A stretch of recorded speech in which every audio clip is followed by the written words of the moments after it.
Winning cures everything. Now for your hosts, Gary and Chris.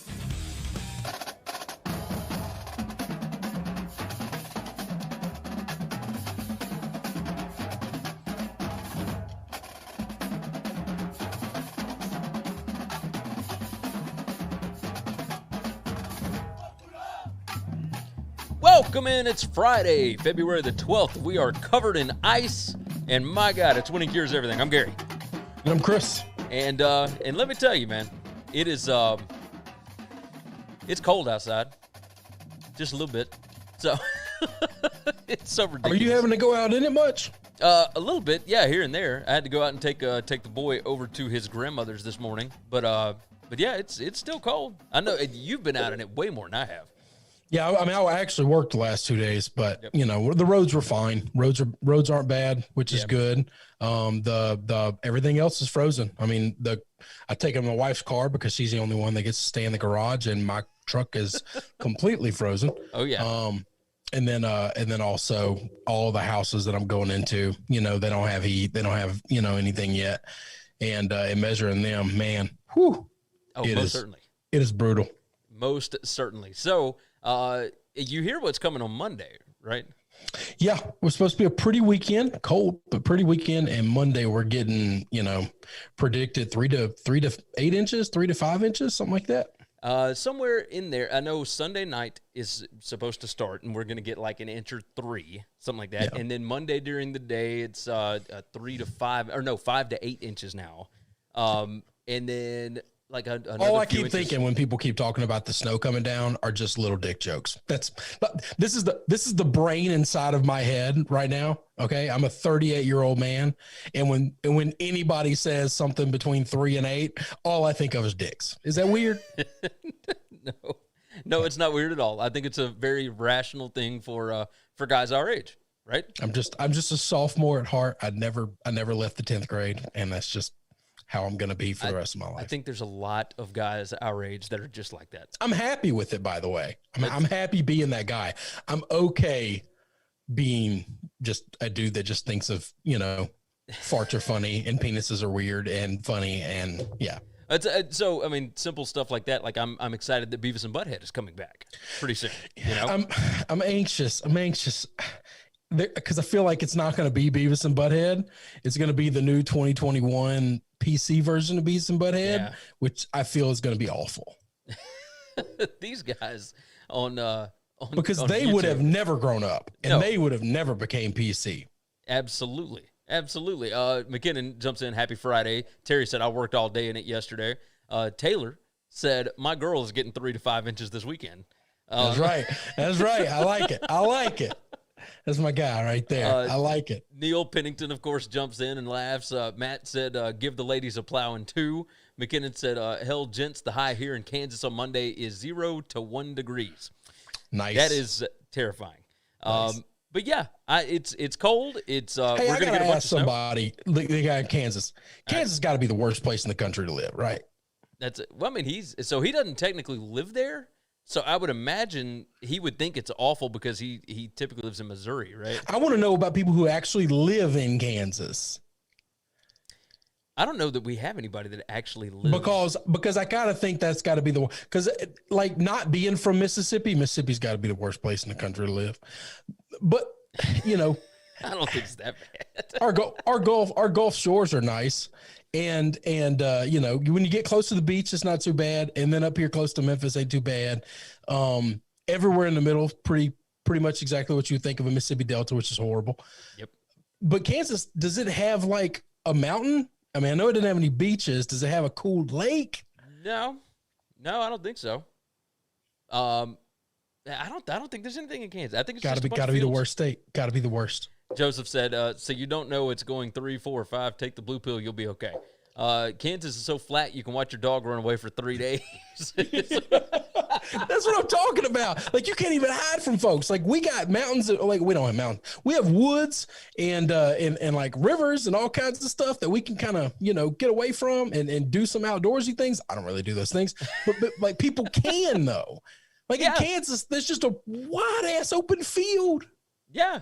Oh, it's absolutely. Flat and it's wide and there's no people. well, I probably would like to know people the older I get, but no, I need some people. I need things to do, which is why you need people, because places don't go up if there's no people.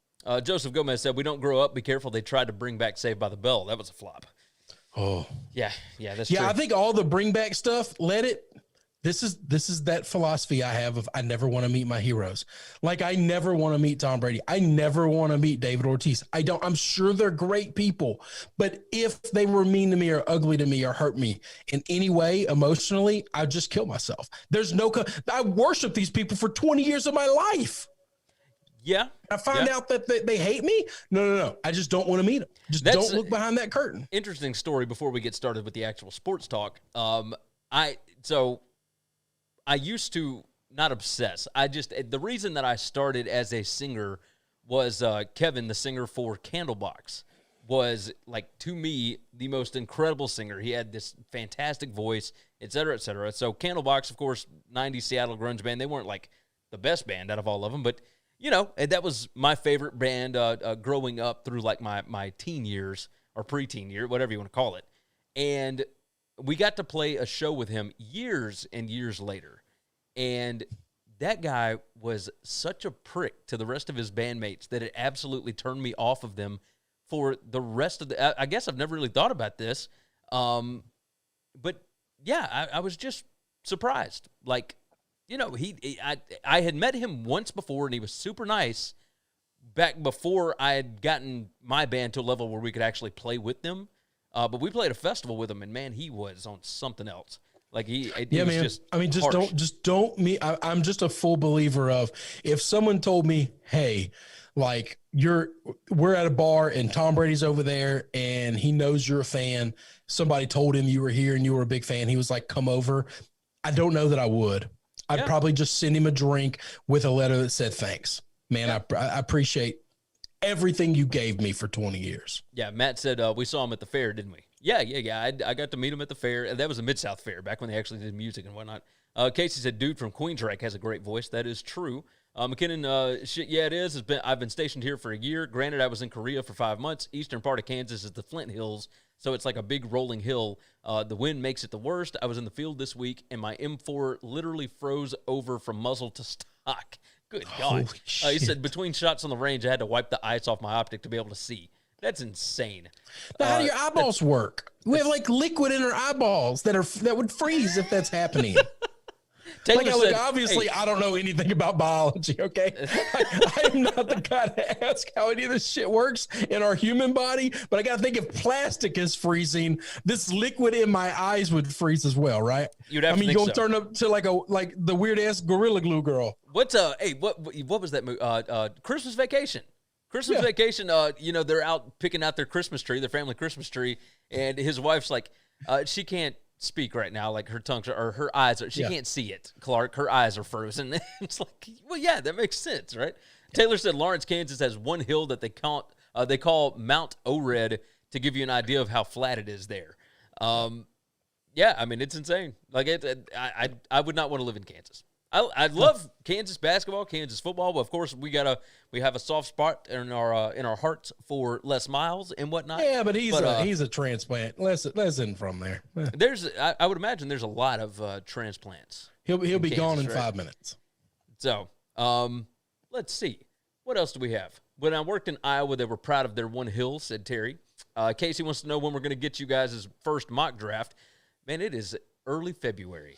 I actually started looking at draft stuff. It was either early this week or last weekend. I'm talking very first look, and I was looking offensive line. So I tell you how early in I was. Is Penei Sewell. That's it. Penei Sewell is the dude. There you go.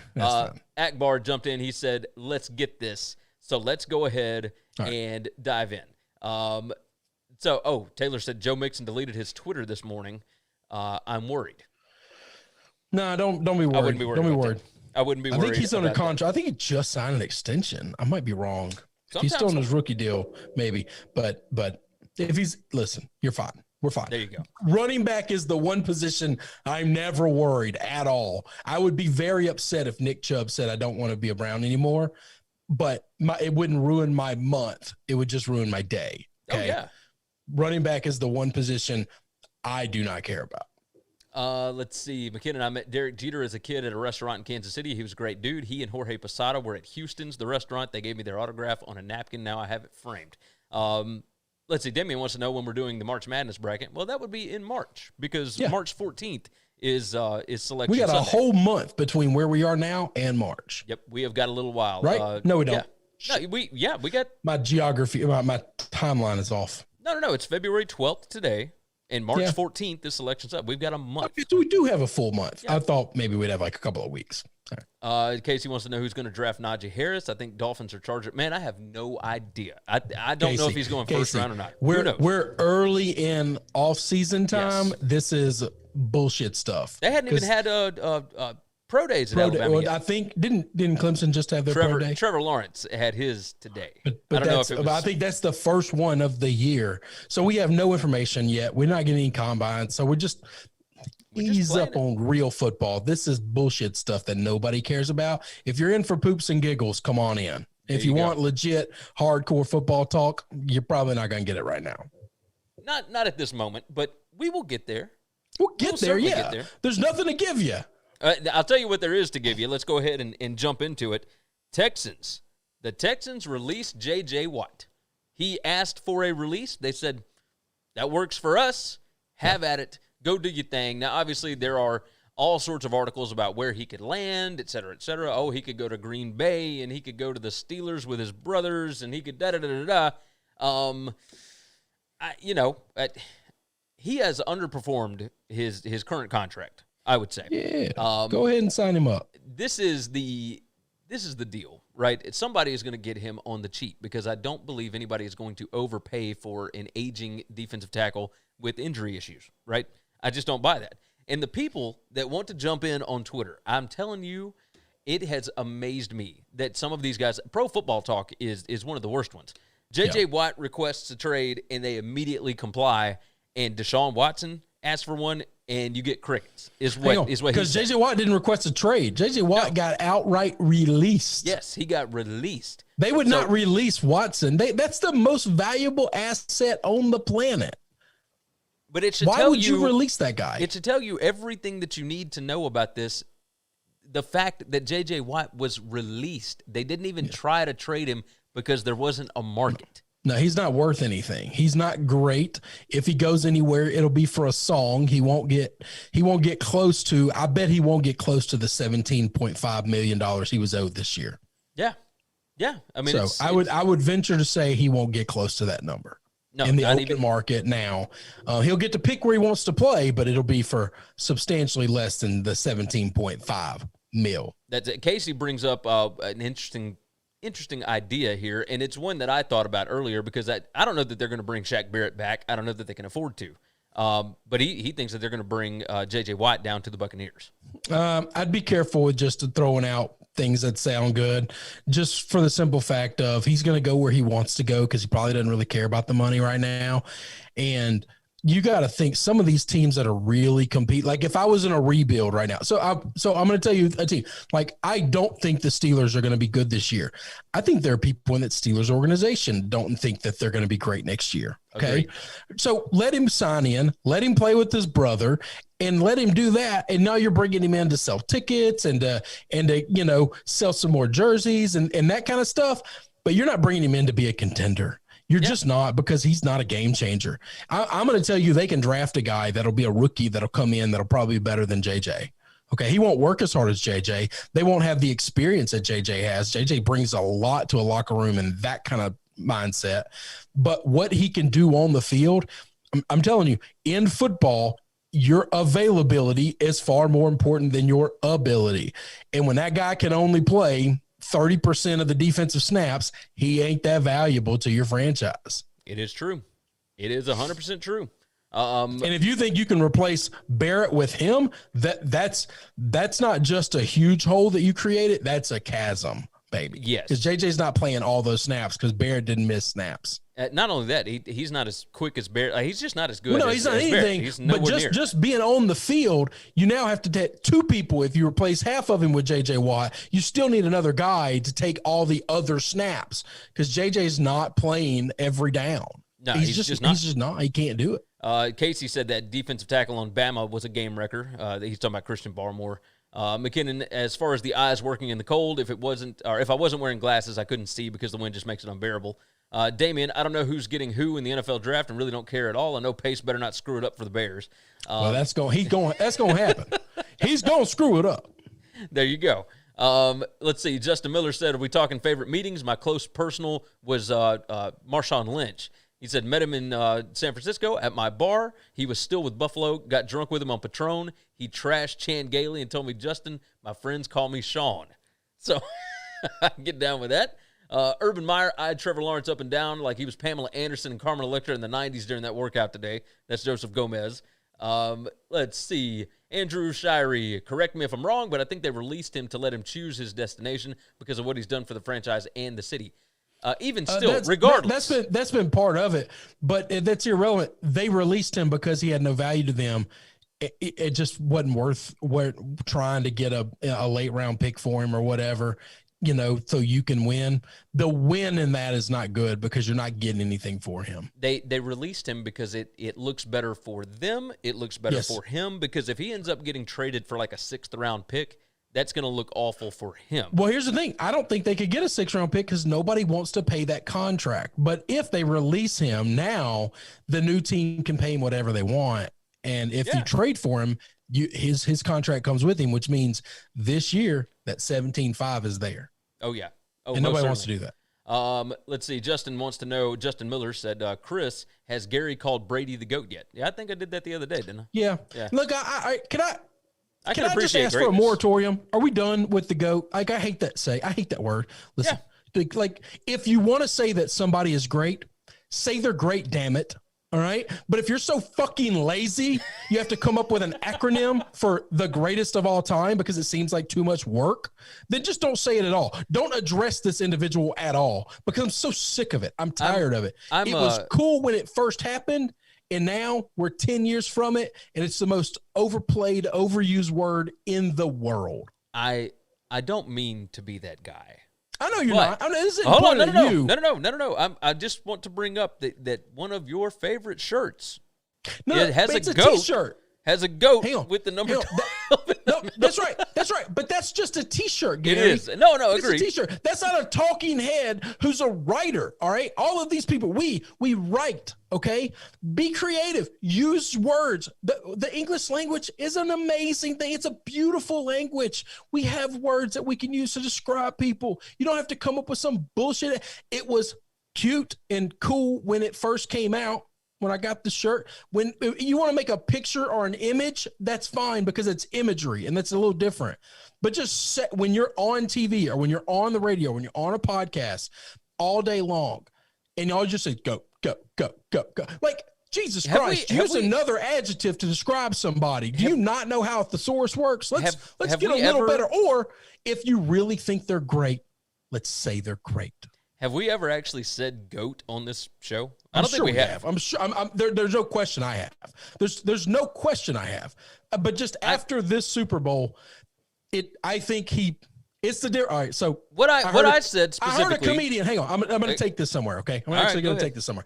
I heard a comedian after the Jeffrey Toobin thing. You remember Jeffrey Toobin jerking off on a Zoom? All right. Big CNN, like professional, and got caught beating his meat. So here's the deal. I believe this is the comedian speaking. This is not Chris speaking, but I agree with this faction. I believe that when you get caught jerking off on a Zoom, you no longer are Jeffrey. You're now Jeff. Okay. You're never allowed to be called Jeffrey again in public because Jeffrey has some esteem to it. Okay. And there are guys named Jeff that are walking on a high rise right now as they're like stealing, nailing up some steel beams. Okay. Yes. Like that's a Jeff job. This isn't a Jeffrey job. Jeffrey is an esteemed person on television talking about news. Okay. You're not that anymore. You're now Jeff for the rest of your life. I believe that when you speak of these individuals, when we, and this is me too, okay, because I have said GOAT as well, but I'm done with it. All right, you either refer to them as the greatness, use the word, but if you're going to dumb it down to an acronym, get out. Just get out. You're too lazy to use words. We can't have a conversation. I believe what I said on Monday was I talked about appreciating greatness in that he is the greatest quarterback to ever play in the NFL, or the greatest competitor. Gary has admitted he is the greatest, by the way. No, he's openly admitted that. I think anybody who's still denying that, they're like flat earthers that are just hanging in there, man. We're going down with this shit, baby. We do not care any science you bring us. We're just going down with it. Going back to J.J. Watt, let's jump back into that. Let's get back to what we started with. Matt said he will go somewhere and he may have a decent year, but he'll probably drop off after that. Probably. McKinnon said, I think KC would actually be a good spot for Watt. He's a vet. They could get a discount for him for their atmosphere and the winning ability, plus he'd only add to the locker room. Isn't extremely needed on that defensive line. He'd be a good guy to bring in on a couple of big-time third-down plays. And you don't need him for every snap. That's a good place for him. The reason I think the Steelers is because that defensive front's pretty damn good. And I think he needs to go somewhere where the other side is being greatly accounted for. Oh, yes. J.J. Watt has made his money. Nobody criticizes him ever because he's such a great guy. And he is a great guy. He's like the anti-Aaron Rodgers, okay? He's a wonderful dude. But nobody ever criticizes his play. Where do the best offensive linemen in the history of football always play? The best offensive lineman? Best offensive lineman.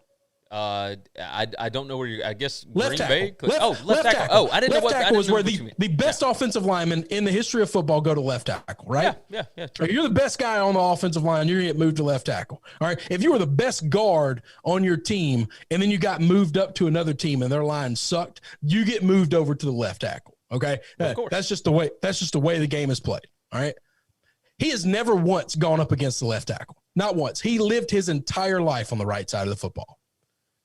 He's lived his entire life always going up against the weak side of the offense. That should tell you everything. And he still gets a lot of double teams. He's still gotten a lot of double teams. He's still gone against a lot of great offensive linemen. But that man never went up against Joe Thomas. Okay. Like he ain't doing that. He was smart enough to pick and choose his battles, and he got famous enough and had enough power in that locker room to be able to tell them where he's going to play and where he's not.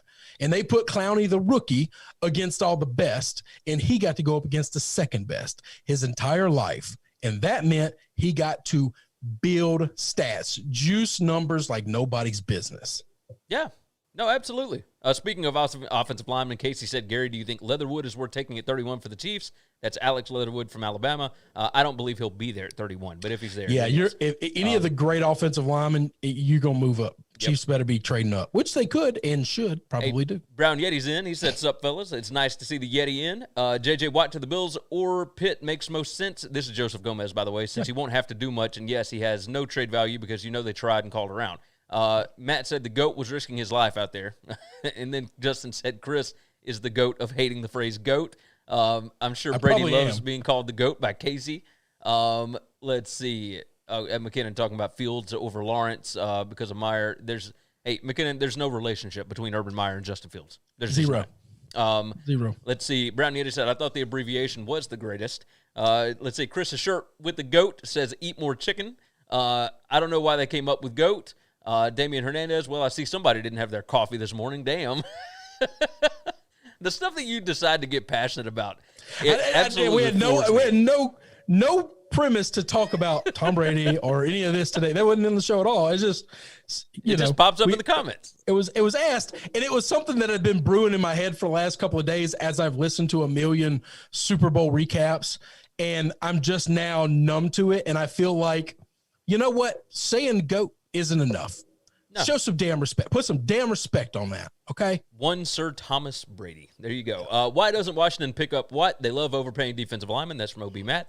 Not anymore. Nope. Washington might be the best ran franchise in the NFL right now. It's entirely possible. Like they went from being laughingstock, and not just laughingstock, but like, ooh, you're going to Washington? Ooh, kind of like feeling sorry for folks. And now they really might be the most model run franchise. Oh, yeah. No, they are going to fix it. You know my love for Ron Rivera. Holy crap. I cannot get over just the little things they're doing, and be great in the little things and you will be great in the big things. I just believe that. I believe it my entire life. Does Dan Snyder deserve this? I don't know. But it doesn't matter. It's not up to him. It's not up to, he's just an owner. He's just a guy that cuts checks. He did a good job of hiring the right guy.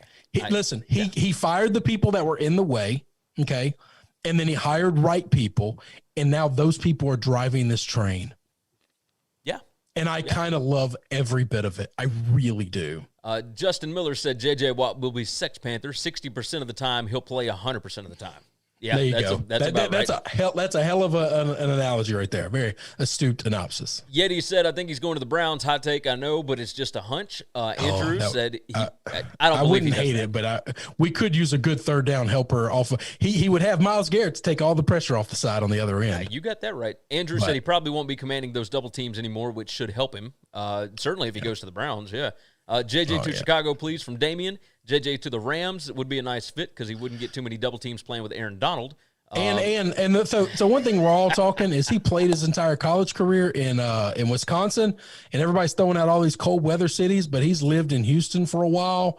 And I wonder, once you leave the cold and go to the South, do you ever a lot of people leave the South to go to the cold because they don't really know how bad it's going to be. And whatever. Very few people have ever left the North, go to the South, and then go back to the North. Yeah, that's true. When it's their choice, it's just not a choice people make. I could see him taking a very team-friendly deal with the Rams, maybe the Saints, somebody like that. Falcons, a dome team. A team. Well, and also, what are the Saints and the Rams? Saints and the Rams are spit image each other, which is they have basically mortgaged the future. When I say mortgaged the future, they do not believe football will be played in 5 years. The way they have run their bookkeepings, I mean, this is like they are the banks betting on the housing market in The Big Short. Okay. Yes. In 2006, they are just all in on the housing market right now. Every year, they're just way over the cap, having to get all kind of creative things to make it work. I'm curious if the Saints will continue to be. I feel like they were doing that for Drew Brees, and they just could not get over the hump in the playoffs. I wonder if they're still going to be run like that. I think they have to be until they can blow it all up, because that is still without a solid quarterback. That's still the best roster in football from top to bottom, probably. Yeah. Yeah. And so you can't just cash in and blow it all. Like, you don't blow it up when you're just a quarterback away. No, you find the damn one quarterback. Yeah. No, you're 100% right about that. Damien said Ron Rivera's the GOAT, damn it. Well, he's not that. He's not that, but man, I love it. God, I love him so much. Casey said, who should the Browns draft? With Greedy and Delpit coming back, I think Stefanski takes a page out of Zimmer's playbook and drafts an athletic edge to play on the other side of Garrett. That's entirely possible. They're picking pretty far back. I don't know that a great edge is going to be there. Once you get to the 20s, late teens, in the 20s and 30s, you just take the best player. You're just taking best player, but I do believe they need to take the best defensive player. That defense is a problem.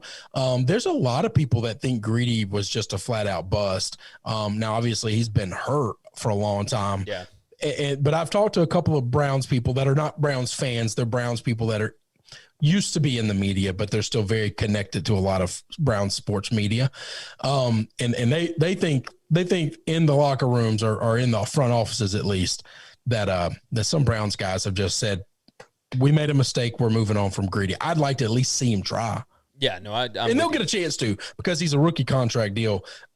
So you got him for the cheap. There's no reason to cut him or release him. But it's possible. Like you could go in needing a cornerback. So we shall see. Brown Yeti wants to know if the Titans can afford J.J. Watt. I think anybody can afford him, because I think he's going to come on. I do think wherever he plays will be where he wants to play, which means when they throw $6 million across the table, you're going to just say thanks. I wonder, like, how much he puts into wanting to play against Houston. Because obviously the Titans have to play twice would he a stay year. in the division? I don't know if he would do that or not. I mean, the Titans do need defensive line help, man. They could not get to the quarterback this year. Like, that was their biggest weakness. They could not rush. But see, here's the problem. This is what I say about the Chiefs, what I say about the Browns, what I say about him going to the Bucs. If he doesn't solve somebody's problem who already has that problem, all he can do is, if you're good at it, give you another weapon to be better.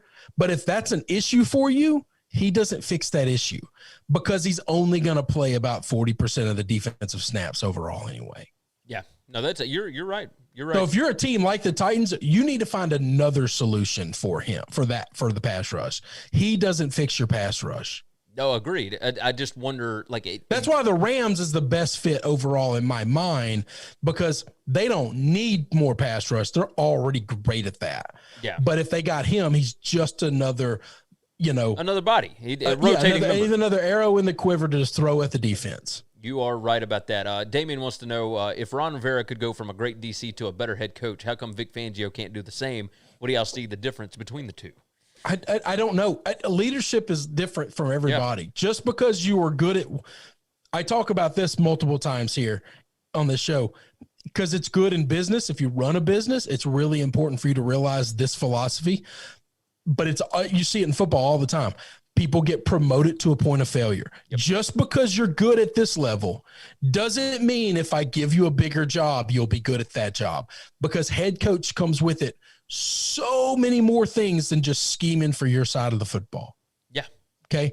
And just because you were really good at scheming for your side of the football doesn't mean you're going to be good at overseeing the entire job. And honestly, we don't necessarily know that Vic Fangio is a bad head coach. He's had two seasons, and he's dealt with a ton of injuries on his side of the ball, and he's got a rookie quarterback, or a quarterback that's on a rookie deal, and a ton of new offensive pieces that have not gotten acclimated to the NFL game yet. So, and hadn't he changed over OCs a couple of times in his already 3 twice. years? Already twice. Yeah. So now I don't know, is that some of that on him? You're not hiring well. You're not hiring guys that are sticking around. And this is also the danger in bringing in a good OC, because this is why owners don't, and GMs don't want defensive coaches anymore. It's not because they don't think defensive coaches are good. It's because if your head coach is your play caller and you have a great offense, nobody can steal him away. But if your defensive coordinator becomes the head coach, he has to hire a great OC. If you have a great offense, if he does his job well, somebody's going to steal him away to be a head coach. And that's the issue with so many teams, and why they just say, we're not even going to look at that other half of the football. Yep, you are correct. You are correct. All right, we have gone 32 minutes. So let's dive into some of these other topics here. First one up, did Tom Brady win the Super Bowl with an injured knee? They are talking about him having to so the Bucs basically dropped information on Thursday when they indicated Tom Brady would need a minor knee procedure. One report indicates the issue is a bit more significant than the team is letting on. Ben Volen of the Boston Globe reported Thursday that the issue with Brady's injured left knee is more significant than reported, and it goes beyond a simple cleanup. Who knows? I mean, obviously he was wearing his knee brace, but he does that when he's playing golf. He does it with basically every recreational activity. When he was out getting plastered down in Tampa for the Super Bowl boat parade, which was absolutely hilarious. We did not get a chance to talk about that, but yes, that was some of the most quality. And he was wearing Brady his old man knee brace. Yeah, he was wearing his knee brace. But he looked fine out there, especially when he was throwing the Lombardi trophy from one boat to the other. Yeah, but he's not using his knees. He's just standing there pounding tequila. Yeah, there you go. There you go. Dustin said goats don't need knees to do goat things. Oh, you need knees. Yeah. No, he going to need his knees. He's a 43-year-old man. Will be 44 next year. He will need his knees. The people that have watched today's show are going to be talking about goats for as long as I'm sure I brought this on myself, by the way. Yes. Casey said Brady will be fine, and I'm sure that he will be just fine. I'm just curious. But the question is yes. Did he win a Super Bowl with an injury? What he did in the Super Bowl, and when do we think he hurt his knee? Do we think he hurt it in the Super Bowl, or did he? No. It was before that, because this has been going on for a little bit, because you heard rumblings out of Tampa that he had a minor knee issue, and it's more than just like a cleaning. Did he go and beat Aaron Rodgers with a bum knee also? Did he beat Drew Brees in the Saints? Well, not necessarily Drew Brees, because Brees didn't do nothing in that game, but the Saints, that Saints football team is freaking loaded. So beating them is something. Did he do that on a bum knee? Did he beat the football team on a bum knee? So Brown Yeti brings up, if he was hurt, I didn't notice. So what does it matter? It just adds to the legacy, my friend. That's all it is. Well, yeah, now it matters because, holy crap, he just made the most historic run in football that we've seen. Nobody has beaten what we assume to be 3 Hall of Famers, 2 surefire Hall of Famers, and then 1 guy who's on his way to the Hall of Fame. If he got hit by a bus today, he wouldn't be. But we assume in 5-6 years, Patrick Mahomes is going to be a Hall of Famer, even if he's got just the 2 Super Bowl appearances and nothing else. Aaron Rodgers just has 1 Super Bowl appearance, and we all agree unanimously he's definitely a Hall of Famer. Nobody's ever beaten 3 Hall of Famers to go to win a Super Bowl. Nobody's ever done that before. Yeah. No, you're right. You are right. What if Heineke becomes the next Tom Brady, and Tom gets to say, I beat Heineke too? That would be ridiculous. What if Heineke takes the football team to a Super Bowl and becomes a Hall of Famer, and we look back and say, holy shit, what did this guy do? At 43, he beat all these guys. Anyway, he beat all these Hall of Famers just to win his 7th. I know I'm just put a lot of stress on Heineke's career. Most certainly. The guy living with his sister before he got the $8 million contract. Hey, Matt said he needs extra support with the added weight of that 7th Super Bowl ring. Yeah, man. Yeah, most certainly. McKinnon brings up breaking news here, or at least that's what he said. I don't know where he saw it because I'm looking at Pro Football Talk, et cetera, and ESPN and CBS and all that. But he said the Colts have officially made a trade offer for Wentz. Details haven't been released or if the Eagles are taking it, but it has been offered. So, God, I mean, that makes me want to vomit. Like, if you can trade a 7th-round pick for – but even still, the contract is just absurd. Like, I don't know why. It's the contract. Even if he was free and I didn't have to give anything, it's the contract I can't get away from.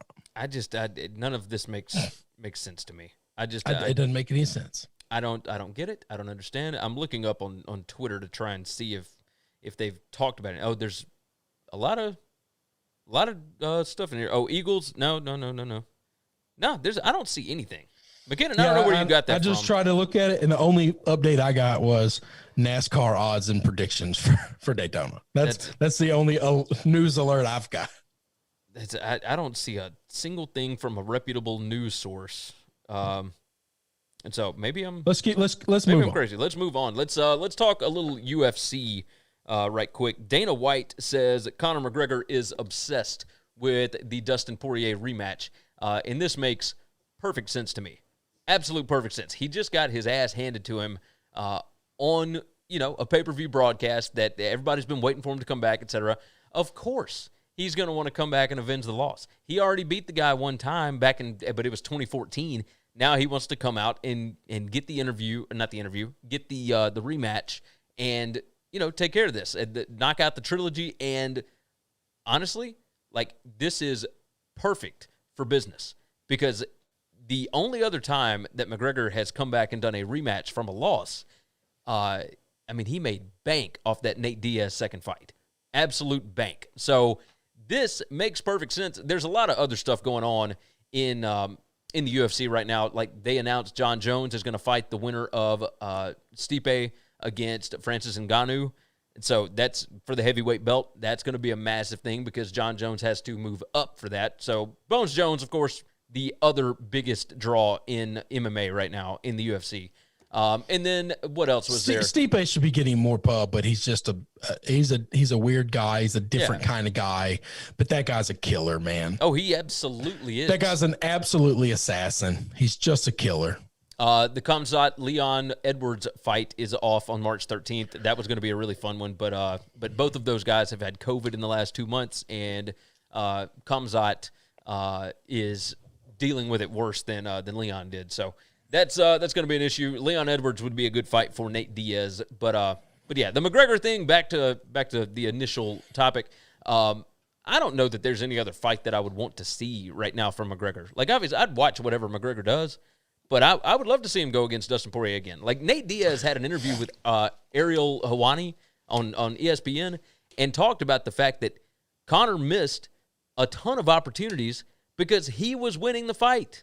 Like, up until Dustin caught him in that second round, he was winning the fight. So you and I were not alone in our thought that McGregor basically had him beat and did not take the opportunities. So, that's what I would like to see again, but we'll obviously wait and see what happens with that. Let's move on back to the NFL. And the Pouncey twins. The Pouncey twins have decided that they are going to retire at the same time. They're 31 years old. One plays for the Steelers and has been just a stalwart on that offensive line. The other played the last 3 years with the Chargers and played his first 7 years with the Dolphins. One obviously dealt with more injuries than the other, but I would like to hear your thoughts on why they are retiring at the same time. Yeah, I'm really curious why they are both retiring. That was what I thought was strange. Is I definitely think I don't know their names. The one for the Steelers, Marcus. So it's Marquise. Yeah, Marquise. He has been far more injured than Mike Pouncey, right? I believe so. Yeah. I think he has missed more time. Maybe I'm getting them mixed up. I get the guy who's fought injuries for so long, wanting to finally hang it up. They've played for a while, by the way. They've been in the NFL for a long time. 10 seasons. Yeah. And so I get that. Them being twins, like, do they have to do everything together? Like, does the other brother that might not be hurt so bad, does he have to quit too just because one did? And my first thought is they're probably going to do some type of joint business adventure together, which is why they're both retiring at the same time. I would guess. I don't know the answer to any of these. They are on both kind of rebuilding teams right now, right? So yeah, that sounds right. There's been nothing from. Obviously, they've got a great quote or a great statement that they put out about this. About the farewell speech and crying and laughing that twin boys from Lakeland, Florida that grew up in poverty made it this far, both living out NFL dreams, blah, blah, blah, blah. It's just strange that they would do it at the same time. But at the same time, maybe it's not. Like, they have to be doing something, right? They got to be doing something. And then 10 years in the league, but also that's like the only 10 years they've spent apart. Yeah. I mean, they've lived their entire lives together. They went to college together. Yeah, they played at Florida together. Yeah. So yeah, I mean, maybe, hey, we did this thing for a decade that, a fraction of a % of the people on the earth ever get to do. And we did it at a damn high level. And yeah, let's hang it up and do something else. I feel like one of them is still playing really well and the other one is struggling to hang on due to not because of ability by any means. I think they both can still play, but because of injury. And I feel like, man, damn, are you talking the one that's still got some fight left in him, away from playing? Because you only get to do this thing on the earth so long. Yeah. And once it's gone, it's over. Yeah, I mean, they have made some major money. They both played well into second and third contracts. Oh yeah, second and third contracts, no doubt. No, they've made money. Certainly. They've done well, and they've both been really good. Do they both have Super Bowls? I don't know. Let's see. Let's see. Pouncey was named to 9. Marquise was named to 9 Pro Bowls. Was a 3-time first team All Pro, and was named to the NFL's All Decade team. I don't know. No, because the other. Oh, the Steeler one has never left the Steelers, and they haven't made it back to a Super Bowl since what, like 2009? Yeah, it's been over 10 years. Yeah, so it's been a little while. So he just missed the Super Bowl for the Steelers. Yep, but 9 Pro Bowls, that's not bad. Yeah, no, they've been great. They've been great. Yeah. So Mike entered the year after Marquise did, and he was the number 15 pick overall. Marquise was the number 18 pick overall. So, is what it is. Like, both started every single game they played in the NFL. That's pretty outstanding. I mean, there's just a lot to it. So it's that's a misleading stat. They started every game they played. Well, yeah, they missed a lot of games due to injury. Yes, one missed significantly more than the other. I think I'm remembering one missing significantly more than the other. Yeah. Oh, absolutely. I honestly couldn't tell you. I don't keep up with the offensive line across the country that well. If they played for the Browns or the Patriots, I could tell you how many games they missed. Casey jumped in. Colts offered 2 second-round picks. See, I can't find that anywhere. I have Googled everything you can think to Google. There's been one article written today, and it's still referred back to the Colts are interested, but it's going to come down to what they're willing to give up in compensation, and they're still in competition with the Bears. And I don't even have a timestamp on that. That's just got today's date. There's nothing on Twitter about it. I've seen no reports of any offers. I don't know where he gets this from. So there you go. McKinnon said, I don't know how reputable it is, but it's from the Undisputed. Maybe I misread it. I just saw it on my feed from Michael Vick. Interesting.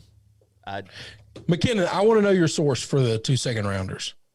That was Casey. That was Casey. Sorry, that's right. Brown Yeti said Matt Stafford played hurt most of the season. I don't think it's that much more impressive when you're still playing for the trophy. They are competitors after all. McKinnon. It's what you're able to do on a bum knee. Michael said, "Ha scripted, ha." That's Michael Allen. Yeah, I saw all those. Casey thinks that the Pouncey twins are starting a TV show. And let's see, Wonder Twin powers deactivated, the Pouncey story. And then McKinnon, just seeing the injured Pouncey and how it affects his life might make the other Pouncey want to get out. We did talk about that a little bit, about the Pouncey twins. Like, if one was really dealing with injuries, the other one might want to get out of there just to make sure that he doesn't have to deal with that. That's right. That's right. I do understand the walk away a year too early than a year too late. I fully get that. So yep, it is entirely possible. Let's close out. I've got 2 more topics. We'll close out with this one. Apparently, Seattle is not very happy with Russell Wilson. The stuff that I was saying the other day, Russell Wilson actually did say that he was tired of getting hit in an interview with Dan Patrick. That's right. The Seahawks are apparently not happy with him going so public with his negativity, I guess would be the word, or his trade requests, or whatever you would like to say. Voicing his opinions publicly. Yes, there you go. That's voicing his displeasure. There you go. This is a little surprising because, he helped pick the offensive coordinator. He was not happy at first with the offensive coordinator choices, and then he helped pick the guy that is coming in this season. And now, after they've already made the hire, they are hearing that he is not happy with their inability to protect him with the offensive line. I don't know what to make of this anymore. This is such a dramatic, this feels like it plays directly into his wife's line of work, right? It's all the pop culture stuff. There's so much drama, and it's TMZ getting involved, and, this guy's not happy. Well, now they're not happy that he's not happy, and I'm not used to this from Russell Wilson. This is strange to me. So I got a couple of feelings on this. So here's what he wants. Most teams who have a great offensive line, guess what they don't have? They don't have Tyler Lockett and DK Metcalf. That's right? true.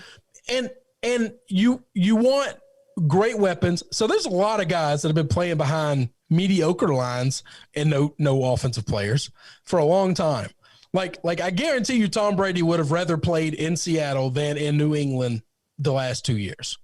Okay. Yes. He would have. Give me weapons. I'll figure out what to do with the line. Okay. Because Russell's pretty notorious for holding on to the ball so long. Tom would have just thrown it away real quick. It's what you and I talked about. We talked about this on Wednesday, and that was what I brought up. I don't feel like he gets hit that much. I feel like when he does get hit, it's his fault. Well, I don't think all of them are his fault, but I do think some of them are his fault. So he's got to take some of the blame. I'm not going to say all of them for either of them. And that but he does hold on to the ball for a very long time. He wants to make the hero play. And what he's got to realize, look at the 43-year-old man, and he's going to show you how to do this thing for a long time, which is you don't have to be a damn hero every time. Get rid of the football. And when they're coming to hit you, just lay down. Don't take the hit. Let them jump over you and tag you. That's it. Hey, Brown Yeti, by the way, jumped in. Is Russ talking, or has Mr. Unlimited taken over and he's holding Russ hostage? So my issue is be careful what you wish for, because let's say you get traded to a New England, and while that all seems great and wonderful, they ain't got no skill players at all. At all, And, Jacoby Myers, here you go, right there. That's your number 1 wide receiver. Good luck. Yeah. Enjoy that. You got a good offensive line, though. You're not going to take hits. Bill Belichick's not going to let you take hits. But make chicken salad out of this chicken shit right here, buddy. Okay? Yeah, try that. Because nobody's been able to do that before. And I just wonder. So I'm in management, okay? I'm in ownership now, which is, it's nice to say. Much better, right? Well, I don't know that it's better. No, nobody yells at me, but when shit goes bad, I don't get paid. So there you go. I'm first money in, I'm last money out. So it's got its perks, but it's got its cons too. But like, I've been in management for most of my adult life. And so even lower tier, like assistant management of a shoe store, like whatever. Like the article I read today, literally the headline was Russell Wilson upset with management or angry with management. And I think so many people always hated management because they've never been management before. They have no clue what management's trying to do. They think this is the objective because they are workers, right? They're labor, okay? And they have a picture in their head of what the objective is. People in management oftentimes have a picture of what the objective is. And it doesn't ever look like what the labor thinks it looks like, ever. And sometimes that's just a conversation that if you have an issue, let's talk about it. And so I try to put myself in the management shoes. Okay. I don't know if this is Pete. I don't know if this is GM. I don't know if this is team president. I don't know if this is owner. I don't know who it is, but you don't need to go on Dan Patrick and say these things if you haven't said them to me. That's a now, very valid if you point. have said them to me and I've told you, look how pretty DK Metcalf looks like, go kick rocks, go pound sand. You're not going to get a receiver like this to play with. And, I could gladly trade him for 3 offensive linemen tomorrow. But do you want to do that? Because I don't think anybody wants to do that. That's the issue is are you going on Dan Patrick and doing these things? Are you talking to the media and not talking internally? Because that's the problem with 90% of all relationships is people just aren't communicating. Yeah. Oh, absolutely. McKinnon, by the way, jumps in. I've seen reports that he might want to go East Coast because he and his wife have property out there. It would be better for his wife's career. Outside of Metcalf, they're all rich and they don't live where they live, and they can make money wherever they want to make money. We live in a world of COVID, and nobody has to live in New York or LA to make billions anymore. Yeah, you got that right. He said outside of Metcalf, Wilson is that team. I'm sure he wants less responsibility and more reliable teammates. Hey, whoa. You don't get that being the quarterback. He should have picked a different position. He should have played baseball. You don't get to play quarterback. Now, that's the one time I'm going to knock you back. All right. You don't get to choose to play quarterback in the NFL and then say, well, I don't want the responsibility. No, brother, that's the hardest job in sports. Yes. And you chose this line of nobody locked you into a room, put a gun to your head and said, we're going to hold your mama hostage unless you play quarterback. You chose to do that, man. Well, he could have played baseball. That's right. You made this choice. And yeah, it's really freaking hard. And it comes with a lot of problems. That's why you get paid $30 million a year. And the head coach gets paid $5 million a year. Yeah, there's a big difference in those people. Most certainly. Matt jumped in, assistant manager at Strickland Propane. I would love to have been an assistant manager at Strickland Propane. I was assistant manager at Finish Line here in South Haven while trying to grind my way through college. There you go. Damien said Russell Wilson thinks he's all that because he got Ciara. Didn't he learn anything from Tony Romo when he dated Jessica Simpson? Brown Yeti said, damn for Mr. Unlimited. Damn for Mr. Unlimited. That way I can be a Seahawks fan. Justin said Tony Romo, Jessica Simpson is nowhere near close to Russ and Ciara. Is it Ciara or Sierra? I don't. Look, it doesn't you're matter. Asking wrong. I wouldn't be able to pick her out in the lineup. Okay. Oh. Brown Yeti said Dak for Mr. Unlimited. Yeah, Seattle. Okay. Yeah. McKinnon, any chance if he gets pissed enough he switches back over to baseball? I don't know that. No, I don't think he. He's in his 30s. I don't think you can just walk in and play baseball just because you used to play baseball. I think that's one of those you need to get in young and early and grind your way through to show you can do it at the bigs. Yeah, most certainly. It's why if Kyler Murray was going to do it, he needed to go on and do it. So. He needed to go on and do it. That's right. So, no, I'm not hating on him wanting to get out. Let's look at the other side of these coins because there aren't a lot of teams that have the best offensive line in football, also the best skill players and weapons in football. Like that, you just don't get that all the time. That's rare. And those places that do have that kind of don't have quarterback problems either. That's 100%. So while true. You might be an upgrade, the Bucs ain't kicking Tom Brady out. They've kind of got a good situation. Oh yeah, but they're not getting rid of Tom.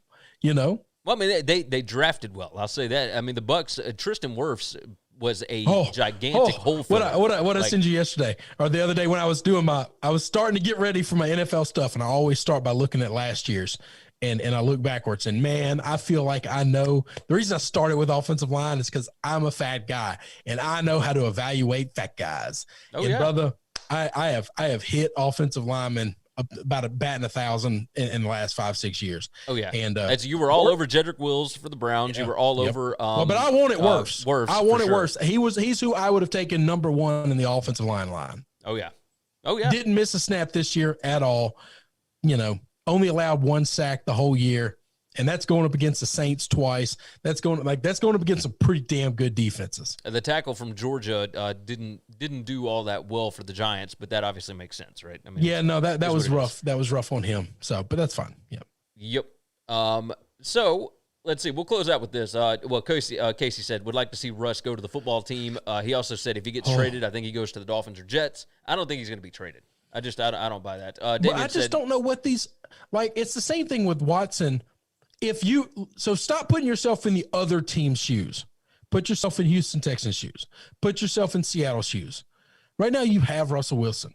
What would somebody have to give you to make you say, you know what, I'm giving up on Russell Wilson? Yeah. I mean, that's the problem here. Is it's easy to throw out all these offers of what the football team could give up and how many assets the Dolphins have and how many assets the Jets have. That all sounds great. All right, I can spend other people's money all day long. It's the team that's got to take the money over the pocket aces. They already have the best hand.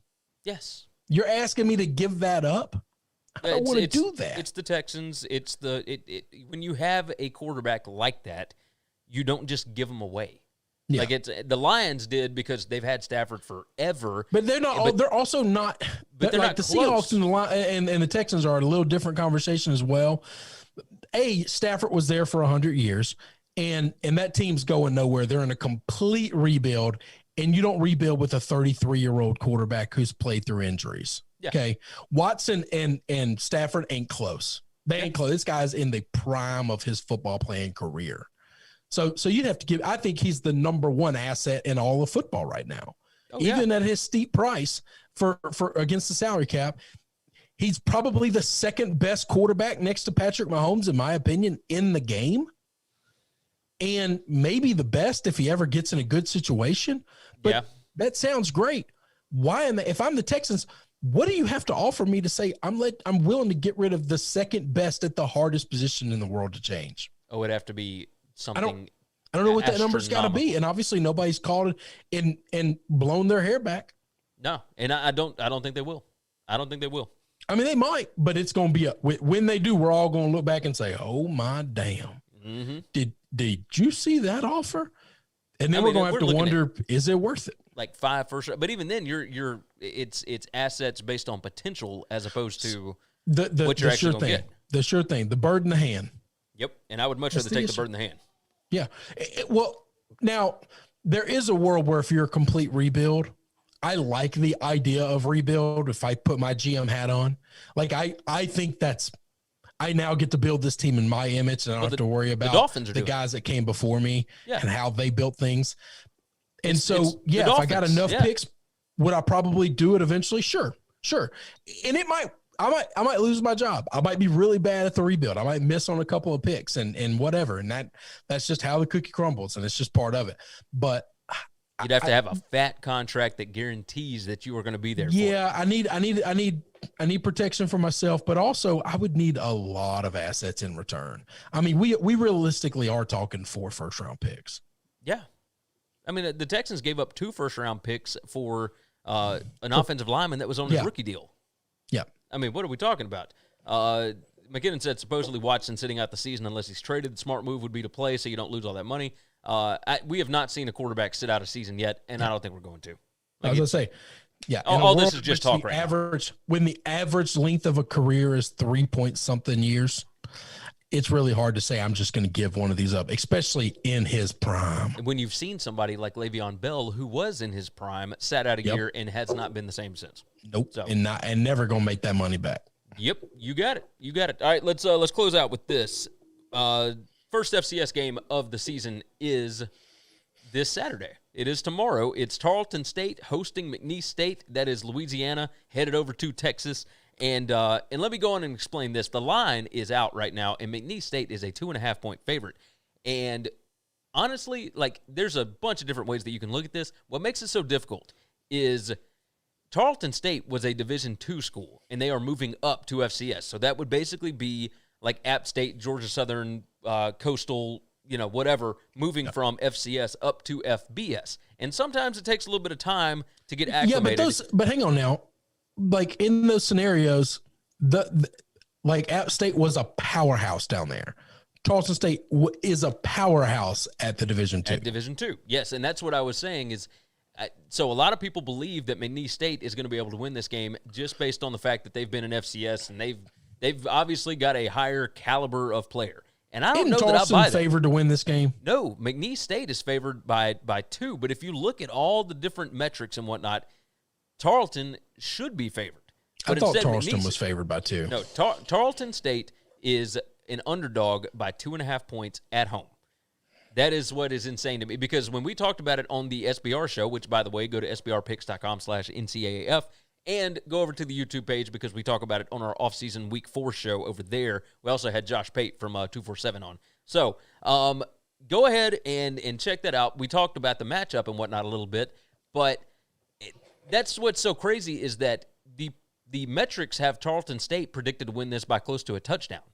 And the line is actually out there as McNeese State minus 2.5 right now at all the different sports books. We're talking Bet Online, MyBookie, BetUS, etc. What is the difference between Division II and FCS? And is it as big of a difference between FCS and FBS? No, I don't think it is. No, that's crazy to think that. No, I think they're pretty damn close. Yeah. And the other side of that coin is there are levels to all of these things, right? So if you come up from division, FCS into FBS and you play at Kansas, like, okay. Yeah. Like, all right. If you were really good at FCS and you come up and you play Kansas. You should be able to hang with Kansas. You're not going to hang with Texas. Like, there's a difference there. So I'm sure Division II FCS have the exact same thing, and I don't know where McNeese State falls in are they closer to Kansas? Or are they closer to Texas? I think they're probably somewhere around Kentucky. And I think that Tarleton State will be able to keep this thing close. That means Appalachian State would have absolutely been able to come in and maybe not beat, but hang with Kentucky when they came in the league. Absolutely. I mean, they made a bowl game, or they should have made a bowl game, but the rules stipulated they couldn't. But they would have been bowl eligible in their first season in FBS, and that was just unheard of. But more teams are doing it now. So I think it's – Casey said disrespectful to Kentucky. Come on, man. Kentucky's a 7-5 football team. Yeah, it's 6-6, 75 year round, whatever.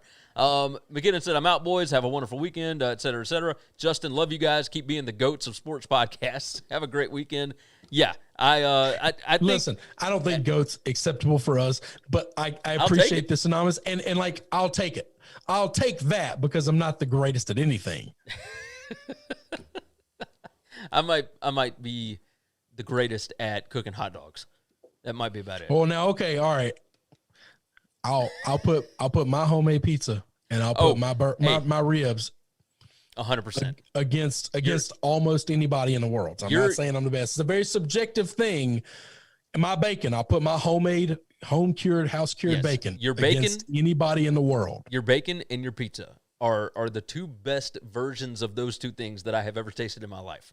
And you've been all around the country and had the best pizza in the world, because I've been to New York, I've been to Chicago, I haven't been to Italy, but I'd imagine I'll get there eventually. It's different, but in America, different. What we talk about as good gracious. All right, so I am going to roll with Tarleton State. I'm taking a money line. Mm-hmm. I'm taking a plus the 2.5.